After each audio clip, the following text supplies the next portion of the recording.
რობერტ სტურუას ამ სპექტაკლის დადგმა და განათება ხალხს თითქმის 1 მილიონი ლარი დაუჯდა. რუსთაველის თეატრის სცენისთვის საჭირო 28 სანათისთვის 820,400 ლარია გადახდილი. ეს ყველაფერი სახელმწიფო ბიუჯეტიდან გამოიყო. შესყიდვა გამარტივებული წესით ჩატარდა და კონტრაქტი Smart House and Office-თან ისე დაიდო, რომ კომპანიის შესახებ თეატრს ინფორმაცია არ ჰქონდა. რუსთაველის თეატრს პერსონალურად არაფერი არ შეუძენია. შემსყიდველი კი, მაგრამ სახელმწიფო მიხიდა, გამოცხადდა ჩვეულებრივად, ასე ვთქვათ, ტენდერით. გამარტივებული შესყიდვა არის პრემიერის ბრძანებითაც ეგ ჩანს. გამარტივებული არ თუ გამომარტივებული. რამდენადაც დგავთ ამ სპექტაკლს, ესაჭიროება რა თუ შესაძლებელია. გასაკვირველია, ადრე შევიჯინოთ, რომ გამოვიყენოთ ეს აპარატურა ამ სპექტაკლში.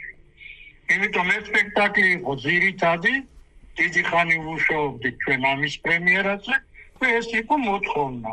და მე მგონი ძალიან სწორად გააკეთა ამ შემთხვევაში სახელმწიფო, რომ მივიღეთ სპექტაკლი, რომელმაც ესეთი აჟიოტაჟი გამოიწვია. რობერტ სტურუას სპექტაკლის „ვეფხის ტყაოსანი“ პრემიერა 3 დღის წინ შედგა, თუმცა სპექტაკლისთვის საჭირო განათებების შეძენის თხოვნით კულტურის სამინისტროს რუსთაველის თეატრმა გასულ წელს მიმართა. კულტურის სამინისტრო ამტკიცებს, რომ განათებები ამ სპექტაკლისთვის არ უყიდია, თუმცა სატენდერო დოკუმენტში პირდაპირ წერია, რომ 28 სანათი სწორედ ამ სპექტაკლ „ვეფხის ტყაოსნის“ დადგმისთვისაა საჭირო. მეტიც 820,000 ლარიანი განათებების შესაძენად ნებართვა ირაკლი კობახიძისგან აიღეს და მთავრობასთან შეთანხმდა, რომ ერთ განათებაში 29,300 ლარი გადაეხადათ. სექტემბერში არის შესყიდული ეს საქონელი და პრემიერა გაიმართა აპრილის თვეში. საკმაოდ დიდი დრო არის იმისთვის შესყიდვიდან გამოყენებამდე, ასე რომ შესაძლებელი იყო თავისუფლად ჩატარებული იყო ტენდერი, ყოფილიყო მონაწილე ბევრი კომპანია, ყოფილიყო კონკურენცია და დასაბუთებული ყოფილიყო ეს საკმაოდ ძვირადღირებული განათების საშუალებების შესყიდვა. ანუ რომ ეს ინფორმაცია, რა ინფორმაციაც ეხლა დევს შესყიდვების საიტზე, ცალსახად შეიძლება ითქვას, რომ კონკურენცია არ იყო, ჩატარდა ერთმანეთთან მოლაპარაკებით, არ იყო ნორმალური ბაზრის კვლევა და ასევე ეს ხარჯი შეიძლება ჩაითვალოს არარაციონალურ ხარჯად. ტენდერი არ გამოცხადებულა, კონკურენცია არ ყოფილა. კომპანია Smart House and Office ერთ პირთან მოლაპარაკების გზით შეირჩა. რუსთაველის თეატრის დირექტორის შესყიდვაზე პასუხისმგებლობას სრულად კულტურის სამინისტროს აკისრებს, სადაც წერილობით გვპასუხობენ, რომ კონტრაქტი ბაზრის კვლევის საფუძველზე დაიდო. ირკვევა, რომ რუსთაველის თეატრს 820,000 ლარად ღირებული განათებები არ ყოფნის და ახლა ორჯერ უფრო მეტი შეძენას ითხოვს.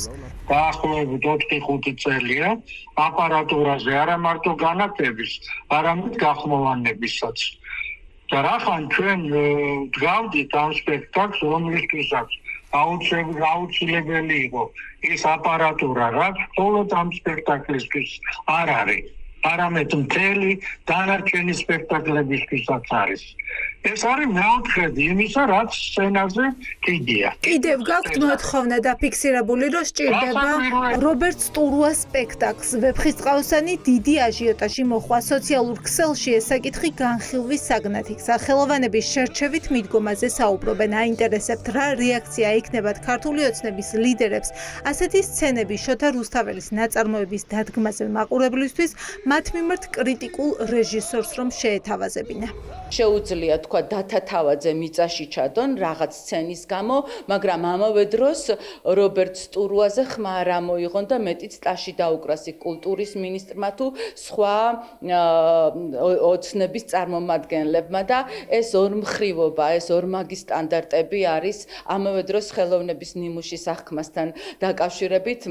სწორედ სახე ქვეყნის ის თუ როგორ აღიქვამენ და როგორ რეაგირებენ ზოგადად ადამიანები, ზოგადად ხელისუფლება და მათი მომხრეები ამა თუ იმ მოვლენაზე. როდესაც ხელისუფლების ქართული ოცნების გუნდის მიმართ ლოიალურად განწყობილი რეჟისორი რობერტ სტურუა დგავს საკმაოდ თამამ ინტერპრეტაციას ვეფხისტყაოსნისას, რაც თავის მხრივ არ არის ცუდი, სხვა რეჟისორს, სხვა ქართველ რეჟისორს, მსგავსი ტიპის, მსგავსი ინტერპრეტაციის სპექტაკლი რო დაედგა, მას შესაძლოა სერიოზული საფრთხე, მის სიცოცხლეს სერიოზული საფრთხე დამუქრებოდა. აი ასეთ დროს საინტერესოა ბატონი რობერტ სტურუა თუ რა კომენტარს გააკეთებს, როგორ შეაფასებს ზოგადად აი ესეთ ორმაგ სტანდარტებს. 800.000 ლარი მხოლოდ განათებაში გადაიხადეს, უცნობია რა დაჯდა სპექტაკლის დადგმა და რამდენი გამოუყო რუსთაველის თეატრს კულტურის სამინისტრო.